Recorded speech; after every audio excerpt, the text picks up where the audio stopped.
আসসালামু আলাইকুম। ওয়ালাইকুম সালাম। কেমন আছেন ভাই? আলহামদুলিল্লাহ ভাই। আপনার দেশের বাড়ি কোথায়, কত বছর হয়েছে কুয়েতে আসছেন, একটু পরিচয়টা দেন। আমার দেশে বাড়ি বাংলাদেশ, মানিকগঞ্জ। মানিকগঞ্জ শহর। কত বছর আগে কুয়েতে আসছেন, কত টাকা খরচ করে আসছেন, একটু ডিটেলটা বলেন।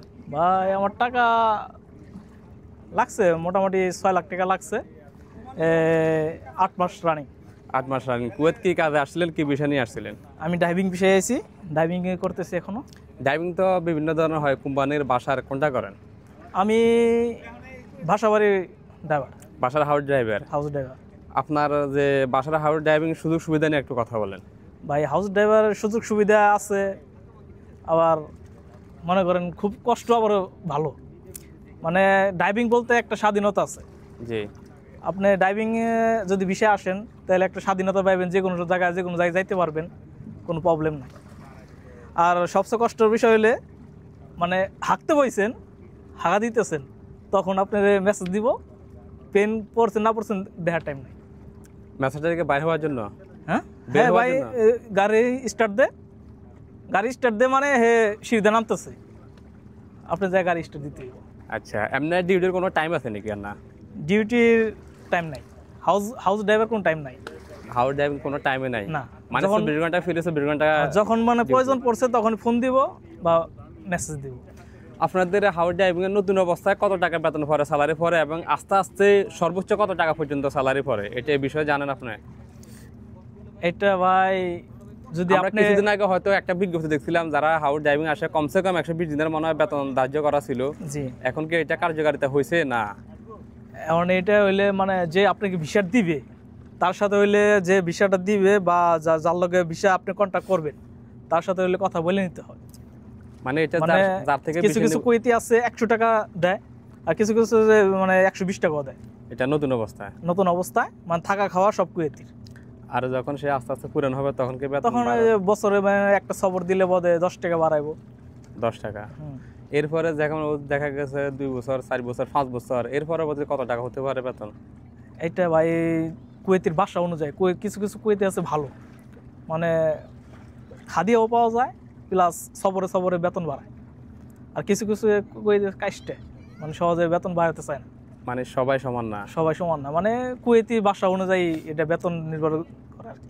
মালিক ভালো হলে দেখা গেছে শর্টকাট বাড়াইছে, আর মালিক যদি একটু খারাপ হয় তাহলে সহজে বেতন বাড়ায় না। সেটাই ভাই, যেমন আমার বলে আনছে 120 টাকা বেতন, পরে আসার পরে 1 মাস পরে বলতেছে তোর 150 টাকা বেতন দিব।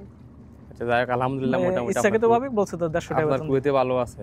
আপনাদের এই যে মানে খাবার, থাকা এবং ওষুধ ব্যবস্থা, দেশে যাওয়ার আসা যাওয়ার টিকিট, এগুলো সম্পূর্ণ কি মালিকে বহন করে? এটা আমাদের যখন ভিসা দিচ্ছে তখন এভাবে কন্ট্যাক্ট করে নেওয়া হয়েছে, মানে 2 বছর বাদে 2টা টিকিট দিবে, মানে বছরে একটা টিকিট, একটা স্যালারি বাড়তি। 2 বছর গেলে পরে যদি আমি দেশে যাইতে চাই তাহলে 2টা টিকিট দিবে আপ ডাউন, প্লাস 2টা স্যালারি দিবে। মানে দুই মাসের স্যালারি দিবে আপনাকে? হ্যাঁ, মানে 2 মাসের স্যালারি বোনাস দিব, মানে 2 বছরে 24 মাস না, আমার 26টা স্যালারি। 26টা স্যালারি? যাই হোক, মানে বছরে 13টা স্যালারি।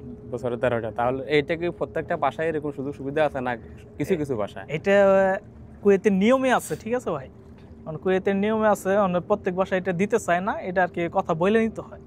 বিষয় নেওয়ার আগে এই জিনিসটা ভালো করে যাচাই করতে হয়। অনেকে আছে আপনার দালার মাধ্যমে বিষয়টা নেয়, কোনো কথাবার্তা বলে না যে বিষয় ফাইসি আমি নিয়ে নিছি। আসলে এটা কি যুক্তিগত নাকি যে আমি বিষয়টা ফাইসিয়া নিয়ে নিছি, কুয়েত এসে পড়ছে, আসার পরে এটা ঠিক না। এটা আগে জানতে হবে ভাই, আমার স্যালারি কত দিব, বা আকামা কেমনে কি, মানে কি আকামা লাগাইবো, বা কাজ আমার ডিউটি কতক্ষণ থাকবে, এটা বিস্তারিত জানার পরে বিষয়টা নিয়ে উচিত। এটা সম্পূর্ণ যে বিষয়টা যার কাছ থেকে নিবে একমাত্র সে বলতে পারবো সুযোগ সুবিধা কি দিব না না দিব। সে তো অবশ্যই জানে, অবশ্যই জানে। কুয়েতে ওরে বলছে ভিসা যখন বাইর করতে যায় আমাকে এম্বাসি থেকে চুক্তিনামা আছে, চুক্তিনামা তো অবশ্যই যখন সাইনটা করে, দেখে সাইন করে, বা যে ভিসাটা নেয় তারে অবশ্যই জানায়। আর বর্তমানে যে হাউস ড্রাইভিং বিষয়কে খোলা না বন্ধ আছে? হাউস ড্রাইভিং ভাই বাংলাদেশে বর্তমানে বিষয় খোলাই আছে, কিন্তু এটা কুয়েতির মানে বইলা বাইর করতে হয়, বাইর করতে হয়। মানে কুয়েতি যদি ইচ্ছা করে বাইর দিতে পারে, কিন্তু আমরা ইচ্ছা করে নিতে পারবো না। হাউস ড্রাইভিং বিষয় বের হতে সর্বোচ্চ কতদিন সময় লাগে? এটা মোটামুটি 2 মাস। 2 মাস? এটা তো 2 মাস আমরা যতটুকু শুনি, যদি আস্তে আস্তে ধীরে কাজ করে হয়তো 2 মাসের মতো প্রসেসিংটা লাগে। হ্যাঁ, মানে এমবাসি এখন বাংলাদেশের ভিসা বাইর করা ঝামেলা। এম্বাসিতে কুয়েতির দূরাদূরি করতে ফেস করা লাগে। অনেক কুয়েতি তো সব সময় যাইতে পারে না, ওই যে সময়টা বেশি লেগে যায়। আর কুয়েতে যদি ইচ্ছে করে মানে আমার লোকটা খুব জরুরি দরকার, ইচ্ছে করলে কি মানে 15 দিনে সম্ভব, 15 দিনে 15 সম্ভব, দিনে 1 সপ্তাহ সম্ভব। এটা মানে সম্পূর্ণ কুয়েতের উপরে। হ্যাঁ কুয়েতির উপর, মানে কুয়েতি যদি সময় দেয় আপনার পিছনে লাগে পরে থাকে তাহলে তাড়াতাড়ি বেরোবে। আর কুয়েতি এই সপ্তাহ যাবো না পরের সপ্তাহে যাইতেছে এমন করতে 2 মাস লেগে যায়, 2 মাস 3 মাসও লেগে যায়। হ্যাঁ এটা সম্পূর্ণ কুয়েতের উপরে। এই সম্পূর্ণ কুয়েতির উপর। এবং যারা দেশ থেকে নতুন আসতে চায় হাউস ড্রাইভিং বিষয়, আপনি যেহেতু বাসায় কাজ করেন আপনার অভিজ্ঞতা মোটামুটি ভালো আছে, আসলে কিরকম হবে তারা যদি দেশ থেকে হাউস ড্রাইভিং বিষয় আসে?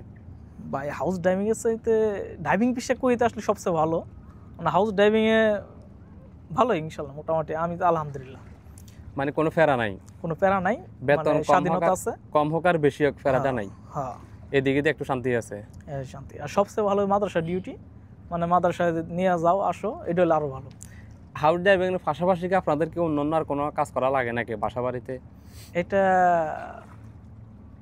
করতে হয়, যেমন পার্কিং পানি পরিষ্কার করে রাখতে হইব, পানি মারতে হবে প্রতি সপ্তাহে একদিন, গাড়ি পরিষ্কার করতে হইব একদিন পর পর।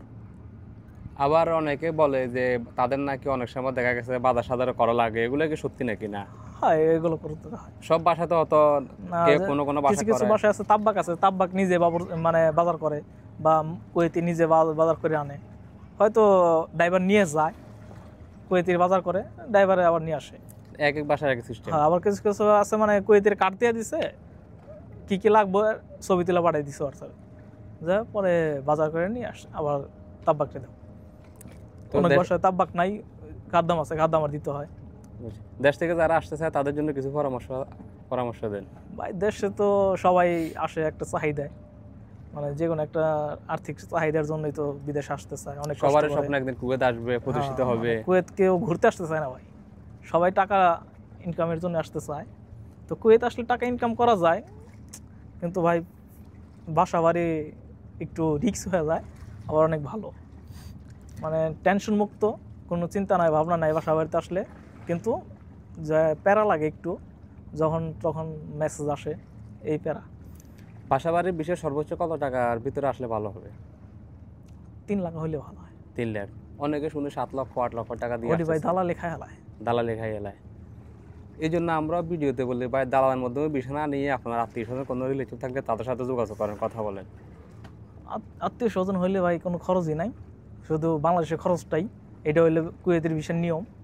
বাংলাদেশের যে খরচটা হইব ওটাই আমাদের খরচ, এই দেশে কোনো খরচ দিতে হয় না। আর কিছু কিছু কুয়েতির বাসায় থেকে আপ ডাউন, মানে আপনি যে বাংলাদেশ থেকে আসবেন বিমান ভাড়া দিয়ে দেয়, টিকিট খরচ দিয়ে দেয়। মাঝখান থেকে যে পয়সাগুলো বাড়তে এগুলো সব দালাল। এটা যে মাঝখান যে থার্ড পক্ষ মানে আছে তার আদবদল হয়, যখন নাকি এক হাত থেকে আরেক হাতে যায় তখন অ্যামাউন্টটা বেড়ে যায়। ওকে ভাই, অসংখ্য ধন্যবাদ আপনার মূল্যবান মতামত দেওয়ার জন্য। ভালোবাসা বিরাম, সাপোর্ট চাই অল টাইম। আর কে কোন ধরনের ভিডিও চান অবশ্যই আমাদেরকে কমেন্ট করবেন, আমরা দেওয়ার চেষ্টা করব। ধন্যবাদ। ওকে ভাই, আপনাকে ধন্যবাদ।